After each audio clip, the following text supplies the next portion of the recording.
L'affaire Roswell, l'une des plus terrifiantes affaires devenues de tous les temps. Et l'une des plus éclatées. Je peux savoir pourquoi tu parles pendant que j'enregistre? Je me suis dit que ce serait sympa en fait qu'on soit deux à enregistrer pour la vidéo. Ah, bah comme tu veux patron. Alors, juste avant de commencer cette vidéo, on va très rapidement expliquer le concept de cette nouvelle série. Tout d'abord, bienvenue à vous. Si vous êtes ici, c'est que les histoires d'extraterrestres et tout le bazar, ça vous intéresse. Le concept des histoires pas trop scientifiques est assez simple. Nous allons sélectionner une histoire creepy, étrange, mystérieuse, même paranormale, de l'univers du spatial, et vous la raconter de manière un peu comme dans un récit d'horreur, avant dans une seconde partie de la démonter. Au programme aujourd'hui, la très célèbre affaire Roswell et son histoire pas trop scientifique. On va donc tout de suite commencer, et à votre avis, histoire vraie ou histoire fausse?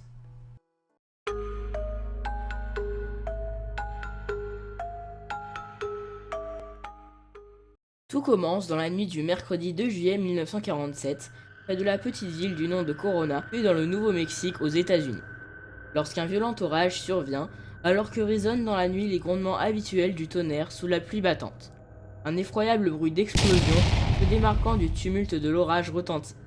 Ce bruit aurait été par ailleurs, dans certains récits, accompagné d'un flash illuminant le sombre voile de la nuit.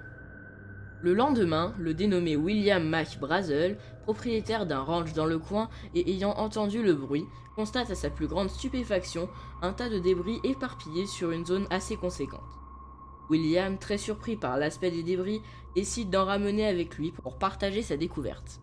C'est le dimanche 6 juillet que l'histoire va vraiment devenir intéressante. Ce jour-là, William décide d'avertir le shérif du comté de Chaves, dénommé George Wilcox. Ce dernier va alors avertir la base militaire de Roswell. C'est le jour d'après, le lundi 7 juillet 1947, que deux militaires vont se rendre sur les lieux du présumé crash pour inspecter les débris. Le major Jess Marcel et le capitaine Sheridan Kevitz, les deux militaires, vont alors ramener quelques échantillons à la base. Le colonel William Blanchard ordonnera alors le mardi de boucler le périmètre. Les débris vont alors être ramassés puis emmenés par camion à la base militaire de Roswell pour être transférés aux bases de Fort Worth et de Wright Field. Mais ce n'est pas tout, c'est bien ce 8 juillet qui reste l'une des dates emblématiques de l'histoire. Savez-vous pourquoi? Eh bien, c'est ce mardi que sera découvert l'épave du vaisseau ainsi que 4 corps humanoïdes l'accompagnant. Un nouveau site découvert par des gens, apparemment. Le site est rapidement balisé par les forces militaires, apparemment. Et la suite est encore plus lourde. L'armée va alors publier, par le porte-parole de la base, Walter Haut, un communiqué officiel stipulant qu'elle serait en possession de débris d'origine extraterrestre. Sans déconner. Cette annonce, possiblement le pire truc possible à faire dans ce genre de cas, émane de William Blanchard. Comme vous le devinez très facilement, va très rapidement enflammer littéralement la presse. Et comme si elle n'avait pas déjà commis une énorme connerie, l'armée va alors diffuser un second communiqué quelques heures plus tard. Celui-ci sera ordonné par le brigadier général Roger Ramey, qui prend alors l'affaire en main. Vous mourrez d'envie de connaître ce que ce second communiqué communique. Avouez. Le colonel Blanchard s'est trompé, et après analyse des débris, ce n'est pas une soucoupe volante qui s'est écrasée, mais un ballon météo couplé à un réflecteur radar. Ouais, il aurait pu mieux les analyser avant de balancer des conneries à la presse. Malgré tout, la rumeur va s'éteindre assez rapidement. D'abord parce que l'argument du ballon météo est petit con, il en tombe pas mal dans la région. Ensuite parce qu'il satisfait la presse. Et ça s'arrête là. Ou presque. C'est plus de 30 ans plus tard qu'on va à nouveau en entendre parler. Vous ne vous souvenez probablement pas du major J.C. Marcel. On en a brièvement parlé tout à l'heure. C'est lui et son collègue Sheridan Kavitz qui sont allés inspecter les lieux du présumé crash en 1947 pour en ramener des débris. Au passage, il est passé lieutenant-colonel en 1948, suite à quoi il a quitté le service actif. Et c'est lui qui va littéralement faire péter un câble aux ufologues. Il va raconter à l'un d'entre eux, Stanton Friedman, que les débris qui ont été montrés à la presse par l'armée ne seraient pas ce qu'il a réellement vu en 1947. Que ceux-ci n'étaient clairement pas des débris de ballons-sondes et que les brigadiers général Ramey l'auraient obligé à mentir. Carrément. Si on peut ajouter que Jesse Marcel a répondu à plusieurs interviews dans lesquelles il réitérera ses propos. C'est aussi son fils, Jesse Marcel Jr., qui va jouer un rôle important de témoin et qui continuera sur le chemin de son père de raconter ce qu'il avait réellement vu, alors qu'il n'avait que 10 ans, de ces fameux débris que son père avait ramenés, et ce jusqu'en octobre 2013. Bref, à cette époque, fin des années 70, sont publiés les premiers livres sur le sujet, dont celui de Charles Berlitz et William L. Moore en 1980, The Roswell Incident. On peut retrouver d'autres ufologues comme Kevin Rundle, Donald Schmitt, Don Berliner ou encore le fameux Stanton Friedman, avec des titres comme Roswell UFO Crash, What They Don't Want You to Know, Truth About UFO Crash at Roswell ou encore Crash at Corona, The US Military Retrieval and Cover-Up of a UFO. Enfin, des trucs bien alarmants, déterrant une histoire vieille d'une trentaine d'années. Vous le sentez venir? Ces livres vont être de véritables succès, responsables de l'engouement autour de l'affaire aujourd'hui. C'est à cette époque que le moment crucial de l'affaire va commencer. C'est là que tous ces livres, ces récits et ces témoignages vont voir le jour et faire revivre l'affaire jusqu'alors oubliée. Ce que relève une bonne part des récits, c'est l'interrogatoire de plusieurs témoins affirmant tous, d'une manière ou d'une autre, la présence de paranormal dans l'histoire, d'origine extraterrestre, comme les fameux débris avec arguments en tout genre, allant jusqu'à la trouvaille de corps, que nous avons déjà relevé précédemment. Il y a aussi une bonne grosse part de théories du complot, autour du gouvernement et ce qu'il aurait caché. Mais oublions ces détails pour le moment, car on aura l'occasion d'en reparler. Et penchons-nous sur les découvertes les plus effroyables de l'affaire, car c'est en 1995 que l'histoire va réellement prendre une ampleur terrifiante et très influente. Cette année-là, le producteur britannique Ray Santilli va déclarer posséder une réelle preuve visuelle de l'affaire Roswell. Et accrochez-vous bien, parce que c'est du lourd. Il s'agit d'un film de l'autopsie de l'un des extraterrestres qui a été retrouvé en 1947 lors du fameux incident de Roswell. Il est d'ailleurs recommandé aux personnes sensibles ou facilement impressionnables de ne pas visionner la suite tant que l'on racontera cette partie de l'histoire, même si vous pouvez bien évidemment continuer à écouter sans problème. Il s'agit d'un document de 17 minutes en noir et blanc, d'une qualité d'une médiocrité sans nom, ajoutée à l'atmosphère extrêmement glauque du contexte et du film en lui-même. C'est la représentation de cet extraterrestre étendu sur une table d'opération à l'expression sans vie et presque témoin de ses derniers instants, qui rend ce document malsain. Le pire, c'est que cet être est blessé, présentant une plaie à la jambe. Et c'est pas beau à voir. 1992. Ray Santilli se rend à Cleveland, une ville dans l'Ohio aux États-Unis, pour y acheter des archives de films à propos d'Elvis. C'est là que Jack Barnett, un ancien caméraman de l'armée, lui vend un film présentant l'autopsie d'un extraterrestre tourné en 1947. C'est du moins ce que raconte Ray Santilli sur les origines de ce film. Bref, c'est 20 ans après les événements de Roosevelt que décéda ce fameux James Barrett. Et 20 ans après oui, 20 ans après, ça te pose un souci? 20 ans après, c'est en 1967. Sauf qu'il lui a vendu le film en 1992. Alors, je veux bien croire qu'il y a eu des extraterrestres à Roswell, Corona. à Corona, en 1947, mais qu'il soit sorti de sa tombe pour y en vendre l'autopsie des cadavres, pas moyen. Il nous aura bien eu ce ressenti. Eh bien, Ray a avoué lui-même que son film était un faux, 10 ans après sa parution. Bref, je suis désolé pour ceux qui ont pendant un instant rêvé que nous avions enfin eu la preuve, même si en fait c'était il y a 25 ans, que des extraterrestres étaient bien venus visiter Roswell. Corona. Oui, Corona. Mais ce ne sera pas pour aujourd'hui. Et puisque nous venons de terminer le récit de l'affaire, nous allons passer à la deuxième partie. Démonter l'histoire.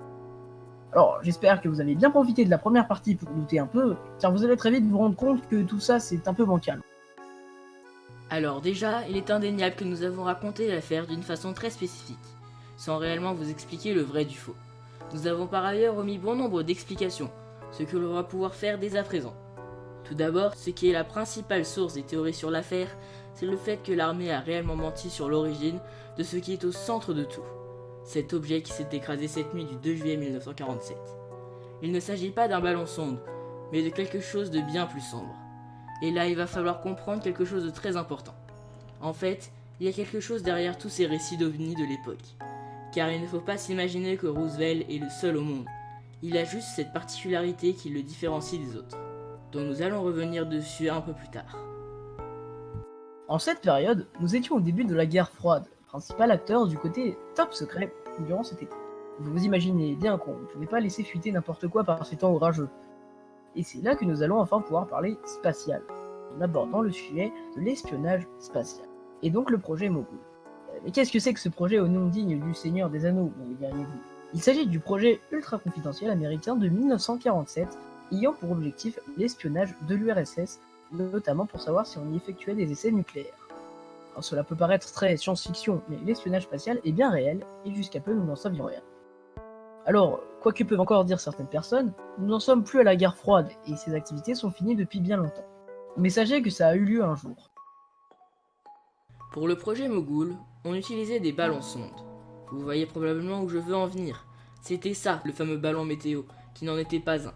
En tant que projet ultra confidentiel, le principe c'est que le moins de personnes ne soient au courant de son existence. Donc quand Jesse Marcel et Sheridan Kavitz sont allés récupérer les débris du vaisseau, et quand William Blanchard a dû publier une annonce, eh bien ils étaient tout simplement pas au courant que des ballons flottaient au-dessus d'eux pour voir si le voisin ne faisait pas exploser des bombes chez lui. Alors on a pensé aux extraterrestres, aux ovnis, parce que c'était la mode à l'époque de voir des ovnis, et parce qu'il y en avait énormément. Mais il s'agissait de projets secrets qui étaient cachés aux yeux de tous. À vrai dire, c'est le 25 juin 1947 que commencent vraiment les premières observations d'ovnis, avec l'aviateur Kenneth Arnold. Il aperçoit 9 objets brillants à la forme particulière, 2 semaines avant les événements de Roswell. Et encore, c'est vraiment à partir de là que les témoignages se sont suivis. Sauf que c'est Roswell qui marque tout le monde, et ce parce que l'armée a affirmé que ce que Mac Brazel avait trouvé était bien d'origine extraterrestre, avant d'affirmer le contraire. Et le pire, c'est qu'il a fallu attendre plus de 30 ans pour que cette affaire fasse scandale. C'est ça la particularité de Roswell, c'est que William Blanchard a laissé omettre une explication paranormale, alors que Ramey s'y lui empressait de donner une explication bateau pour éviter qu'on démasque le projet Mogul. Alors, oui, l'armée a cherché à étouffer l'affaire, mais ce n'est en aucun cas pour des raisons de petits hommes verts ou bleus. Les USA vont aussi expliquer que ce qui laissait imaginer la trouvaille de cadavres était l'utilisation de mannequins à bord de drones qui se sont déjà écrasés. C'est très certainement choquant de tomber sur ce genre de choses, donc c'est compréhensible.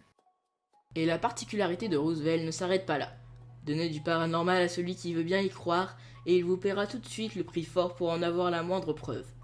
Pour vous donner un exemple, le film de Ray Santilli, un faux grossier comme on l'a vu, lui aurait rapporté plus de 25 millions de dollars. Vu son film, je peux vous affirmer que c'est vrai, mais ça vous laisse l'imaginer. Et puis d'ailleurs, si vous doutez encore du fait que ce film soit faux, même si Ray l'a avoué lui-même, il y a plusieurs détails qui ne vont pas du tout.